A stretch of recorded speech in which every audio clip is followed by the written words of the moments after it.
The new S5 is a big deal. It's Audi's bread and butter, mid-range sports car. We'll be seeing it for the next 6 years minimum. So it's a big deal. And as someone who has owned 3 different S5s in the past, I've got S5 experience. Everyone look at me. Yeah, that's going on the resume. I have a particular interest in wanting to see if this car is any good. However, to me, as is true Audi fashion, it's not a revolution, but an evolution. And that's what Audi does best.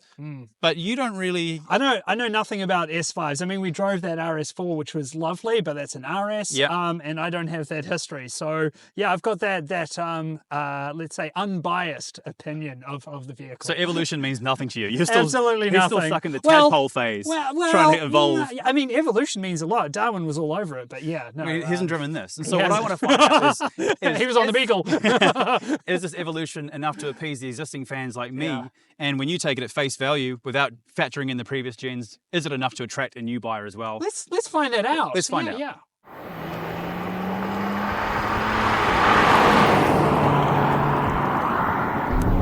First things first, the S5 has to perform, right? You're not going to buy one of these things to dawdle about. No. And they have extracted more power out of the 3-litre V6 turbo.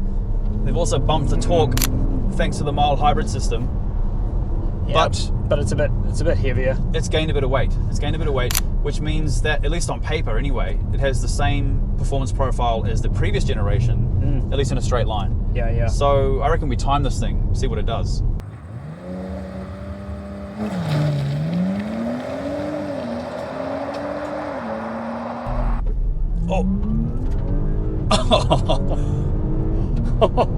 Okay, there's 100. Whoa. What does it say?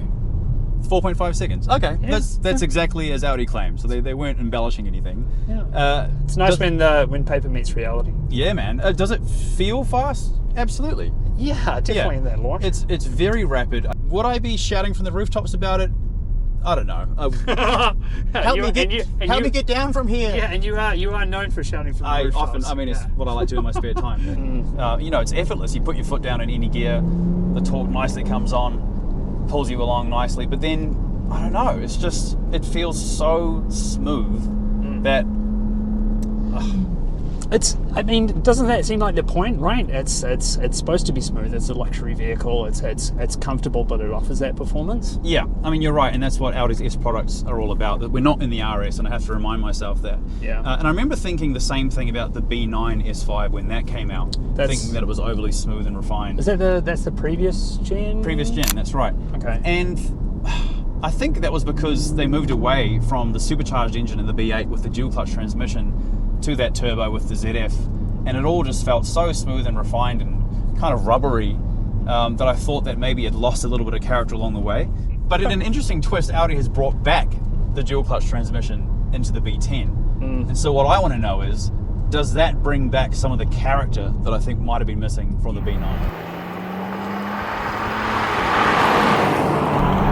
And yeah, I would say it does bring back a bit of that character. The shifts are snappy, they're quick, they feel really good, but also it's quite smooth at low speeds, which is what the B8 dual clutch struggled with. Yeah. And so how does it feel compared to the RS4 that we drove? Yeah, with the dual clutch transmission, not as snappy as that. Yeah, not as snappy. I think that dual clutch had a little more character. I don't know if it's just because of the way they tuned it in the RS4 versus the way they've tuned the transmission in this, because this is still a very smooth and refined gearbox. And so again, if you're looking for something barking mad like the old C63 AMG, you won't find it here. But I'm happy that they've got the dual clutch back. Honestly, I really am. I think that does give a little feather in its cap. Speaking of other cars, you can't go past comparing this to the BMW M340i. And I will say that even still, despite that being an older generation car now, I think that has the performance edge in terms of driving feel. But, I mean, a lot of people think that B58 powered engine is like the holy grail, say they're Hail Marys. But, I would argue that they're pretty clinical too in their delivery. They are pretty smooth. They're no M3, M4. And so, when you stack this up to the competition, I think it could go either way, really. It comes down to your brand preference, the styling, But then there's one other thing we haven't talked about. Where this car actually starts to shine is in its handling and its road feel. It's actually surprisingly really good. I think they've dialed back some of that understeer that Audis are known for. And I'm not sure exactly how they've done it. I'm pretty sure they'll chalk it up to the the new platform, the PPC platform that it's built on. But it's seriously impressive. I mean, the connection between the steering wheel and the road is so direct and linear, which I guess is what you want. You don't want a non-linear connection. You just turn left, you end up in space. But I'm just really surprised by that. The handling is actually really, really good. Do you notice a difference between this and say the RS4? Absolutely, yeah. Okay. I mean, the B8 RS4, Yeah. definitely, man. I mean, that thing was really nose heavy. But then again, it had a massive lump of a V8 up front, which has its own pros and cons. This certainly feels a lot lighter, a lot more nimble and agile, and fun to drive in the corners, honestly. Sweet. And in terms of ride quality, I mean, it's really, really comfortable. I actually a few times had to check if I was still in dynamic mode because it's soaking up the bumps really well, but it still feels, engaging. It feels sporty. Yeah. And in comfort mode, I mean, it's just plushy. There's absolutely no complaints when it comes to the ride quality. Yeah. Certainly an improvement. Taking these corners quite well. How does the braking feel? Brakes feel good, although I was surprised to see that they moved to a single piston brake setup, which I think, has got a few people up in arms. But, from what I've gathered, it doesn't actually impact the stopping distance, which is probably what you care about most. Having a bigger brake setup, probably helps with things like brake fade, in extreme use cases, track use, that kind of thing. But, this feels really, really good. And also, I'd say, with the single piston brake setup, it's probably easier for them to modulate the brake feel because, the pedal feels really good. It's easy to modulate. It's easy to sort of come to a gradual stop. It's impressive.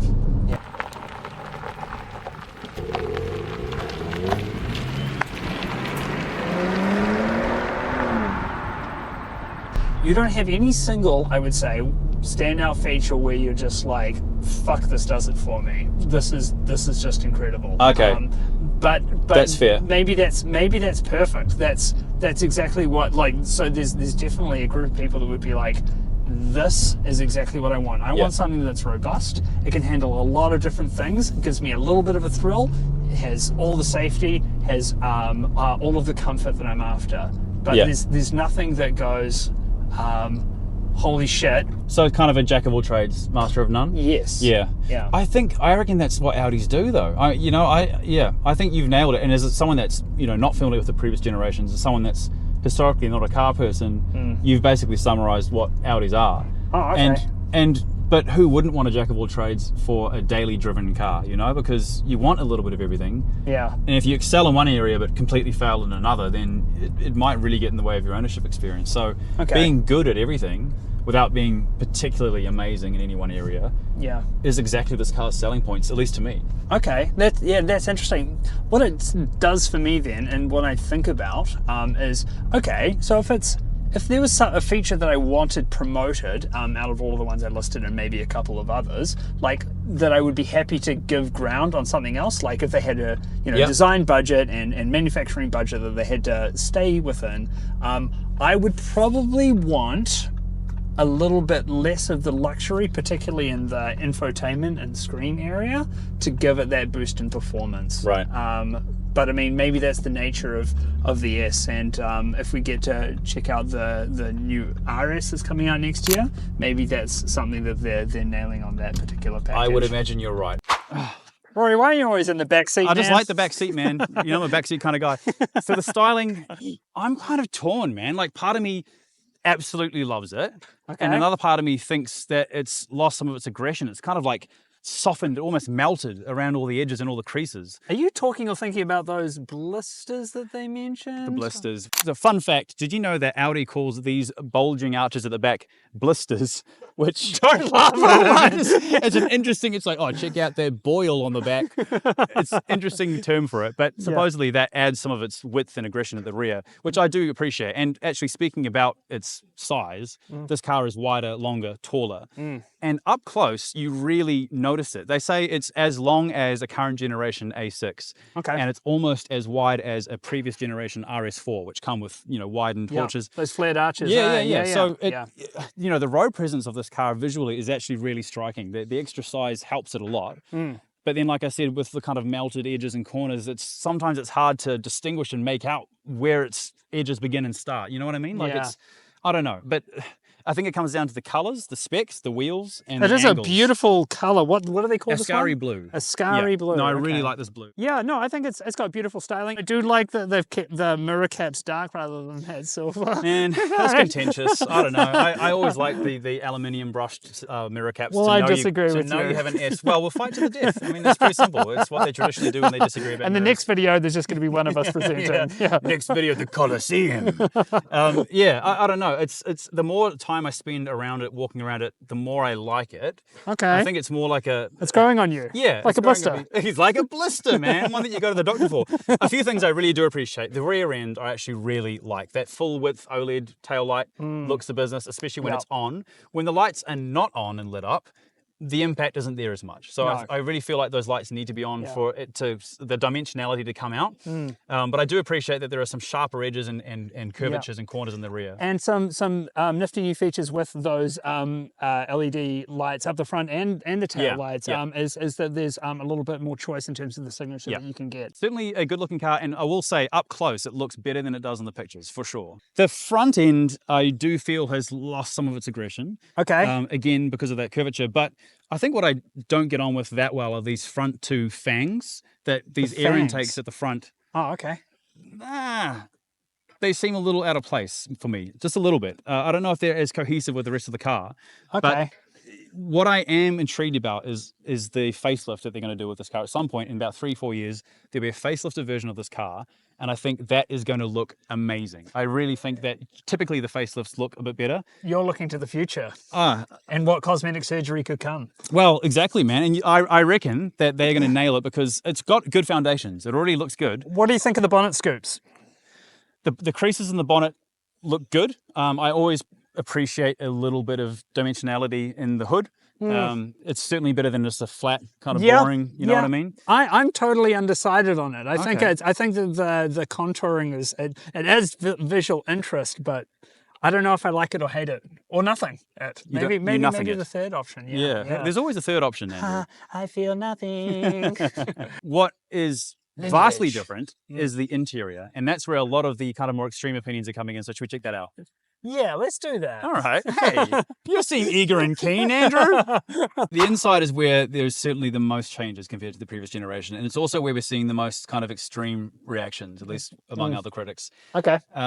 Because it's obviously screen dominated. It is huge. There are screens everywhere. Yeah, it basically feels like the Star Trek Enterprise right now. Yeah. Which if you're a fan, so be it. I'm torn. I got in here and I was expecting to dislike it because I'm one of those like contrarians. No, not even. I'm like an old boomer, and I'm like, I like it when they had the old dials and the levers and there's all these screens.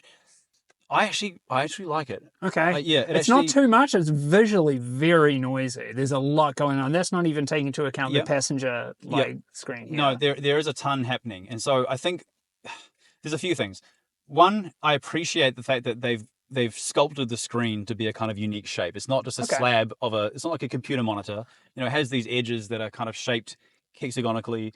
Is that a word? Hopefully not, actually. I want to be ridiculed.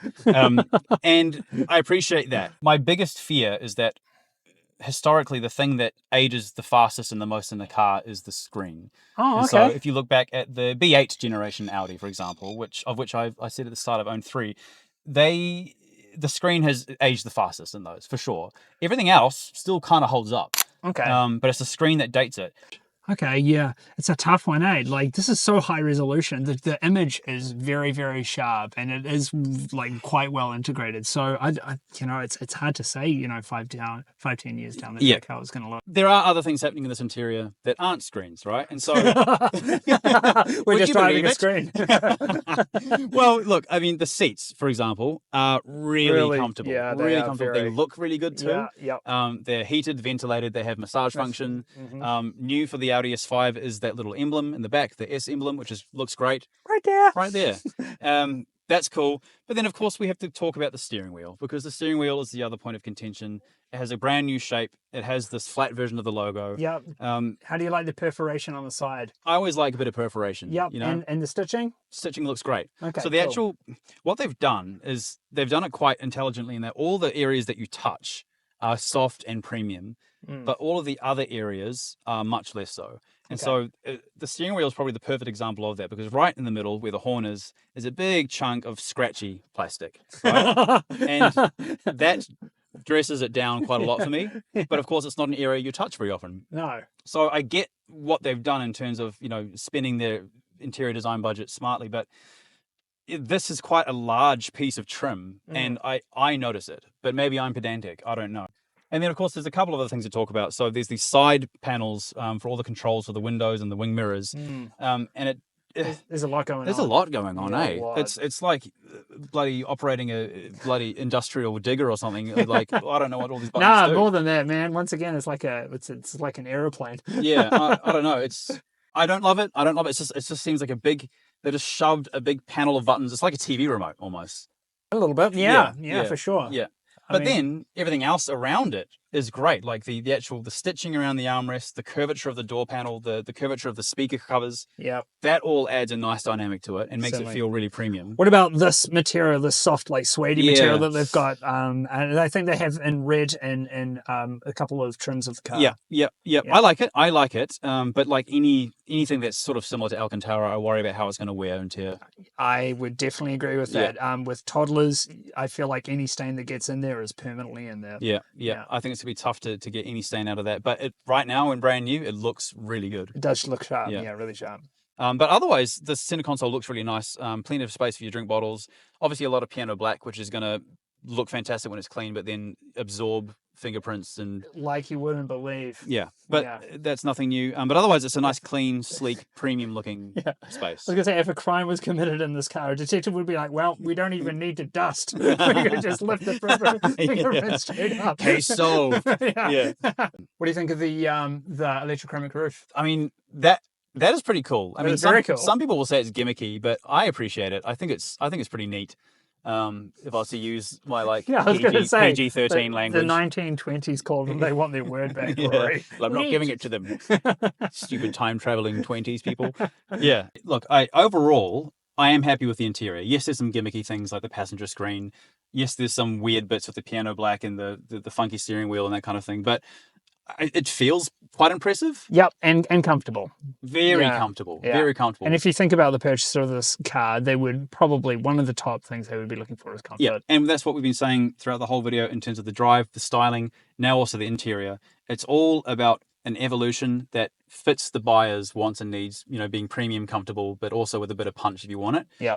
And in that sense, I think the B10 is brilliant. And I think Audi's whole strategy of evolution over revolution might just be the thing that helps them win the long game, and long game meaning the most number of customers over a span of time, because there's like a nice cohesion and consistency between their previous models and the future models that just look and feel good. It does feel like they need to, no matter what, and this is probably applicable to all car companies, is they have to toe a line. They have to put a foot forward in a new direction and boldly say, this is what we think the future is. But at the same time, you want to maintain that loyal fan base, the people that are passionate and care about your cars deeply. Yes, absolutely, man. For something that's deeper than just like the skin of it. It's in the DNA of the car, and that's.